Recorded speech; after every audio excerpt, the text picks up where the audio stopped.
ఒడియమ్మ chest fibres స్వాగతం సుస్వాగతం. Welcome to day 4 of lean bulking series.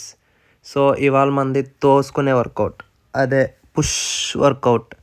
So push workout అంటే ఏంటి? సింపుల్గా చెప్పాలంటే వెయిట్స్ని చేతితో పట్టుకుని మీ బాడీకి అగైనెస్ట్గా పుష్ చేయడమే పుష్ వర్కౌట్. సో పుష్ వర్కౌట్లో ఏ మజిల్స్ ఇన్వాల్వ్ అవుతాయి? పెక్టోరల్స్ అంటే చెస్ట్ మజిల్స్, డెల్టాయిడ్స్ అంటే shoulders and triceps.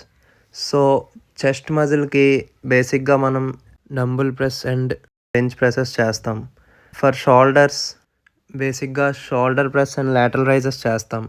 Chest and shoulder వర్కౌట్లో ట్రైసెప్ మజిల్స్ ఆల్రెడీ ట్రైన్ అయి ఉంటాయి కాబట్టి ఎక్కువ వేరియేషన్స్ అవసరం లేదు.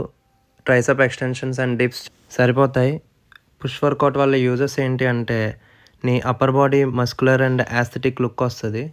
సో నువ్వు ఒక టీ షర్ట్ వేసుకున్నా, షర్ట్ వేసుకున్నా ఏంట్రా బాబు హీరోలాగా ఉన్నావు అని నీకే అనిపిస్తుంది. ఒక్కసారి చేసి ఆ పుష్ డే పంప్ చూసుకున్నావంటే నువ్వు అసలు ఎప్పుడూ పుష్ డే స్కిప్ చెయ్యవు. Because push days are the best days in the gym.